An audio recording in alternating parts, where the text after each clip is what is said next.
A very good afternoon to Professor Bilby, Vice-Chancellor of Torrens University, distinguished guests, academic staff, parents, and friends. It's my privilege to address you on behalf of the graduating class of September 2016. Let me take you back 2.5 years ago to our very first day in what was then unfamiliar territory. For most of us, and especially for us international students, embarking on an education at Blue Mountains meant leaving the comforts of our homes, our comfort zones, and plunging into a state of uncertainty. I thought I was prepared for this.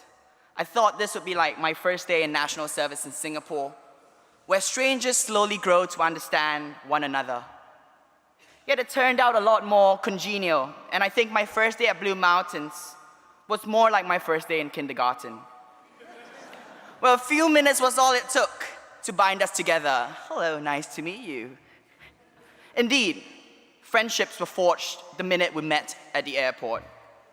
No icebreaker seemed necessary, as if a magical bond drew us closer together. Now, I'm proud to say that my closest friends are seated right here, embarrassed by my poor oratorical skills. BMIHMS at Torrens University is not just a school, it's a way of life. It is the environment that enabled us to interact, not just thanks to the numerous activities planned out by the SST, but because we could knock on our neighbor's door to get them to spend the weekend with you. It's a school that encourages you to put in effort for theoretical and experiential learning, but also focus on strengthening relationships with your peers, teachers, and industry partners. It's an institution that allows you to slowly understand yourself and your peers better and pushes you to embrace new environments.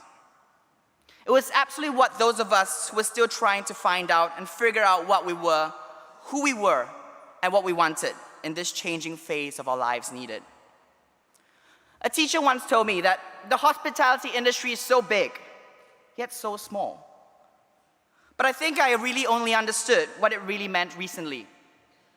The industry is so massive, and the training we got at Blue Mountains brings us places across the world. Some traveled to Europe, America, Asia, or some of us just chose to wake up to a massive rock in the center of Australia every morning while walking to work. However, small in the sense that we're so interconnected, the ability to connect with a peer or even just tapping into getting industry discounts as a hospital employee, some of the benefits, anywhere in the world enhances the beauty of this industry. Each and every one of us has our own motivation to succeed. The academic faculty pushed us to strive, to improve constantly. I'm proud to say that the open door policy made it extremely easy to get feedback from staff and advice from the teachers.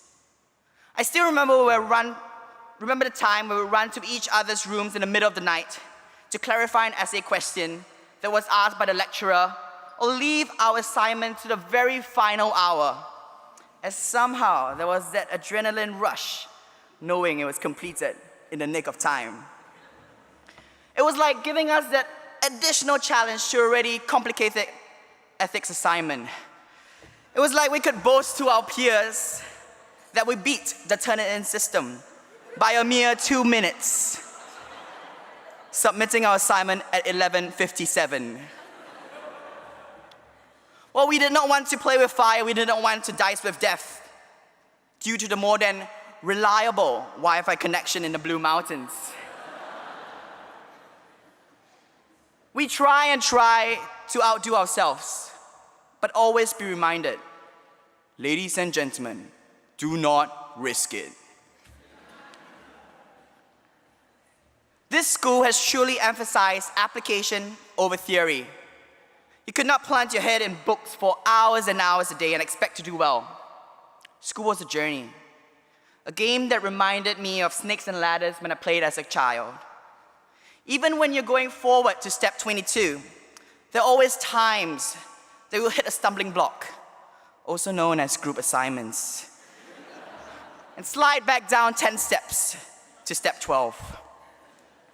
We may have disliked them then, but looking back, weren't they not preparing us for the small challenges we would face and encounter in the real world? As what one distinguished faculty member once told us, in the real world, you do not get to choose who you want to be or who you want to work with, but you adapt to the situation and make the best out of it. Then I realized you can never always get what you want in life because life doesn't work out that way. Life throws you numerous obstacles, numerous stumbling blocks, like my snakes and ladders analogy. And sometimes you slide all the way down to the bottom, but pick yourself up. Don't give up. Try to reach a ladder and get ahead in the game. This school has taught us to appreciate both the theoretical and practical aspects of the course. The best way to hone our skills after receiving practical training was to practice what we learned in the real-life environment, in hotels, resorts, or event companies for some of us during our industry placements. The wide range of graduate privileged partners that the school so closely works with enables us as students to be able to get the necessary experience to further our careers. The support from the career services team allowed us to chase our aspirations and apply for the dream job. That dream job. Well, I think we now know that that dream job was not the job to last us forever, but it was the job that would lead us to the next path in our career. Every step we took would lead to a bigger step, lead to the next step. And every time we came back from placement, it seemed like we'd matured significantly.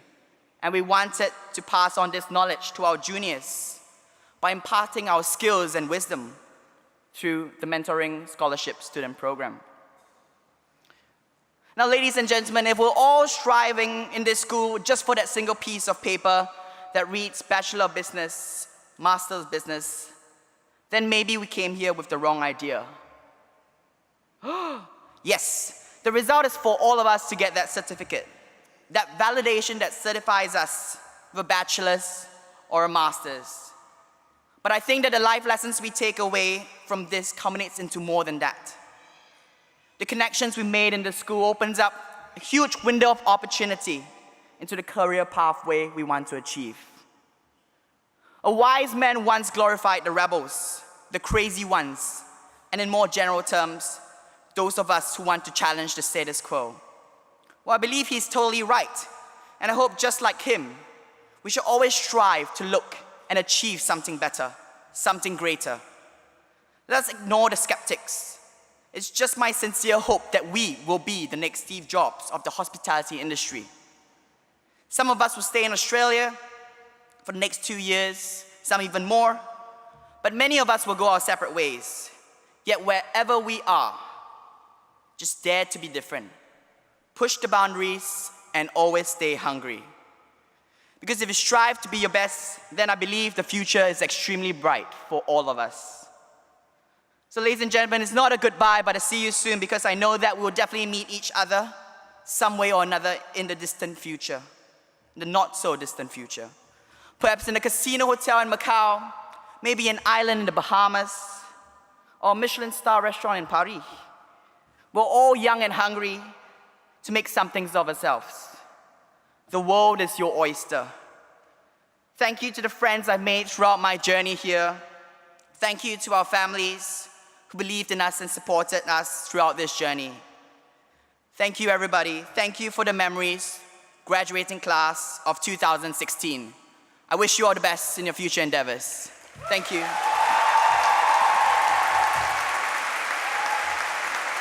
Thank you.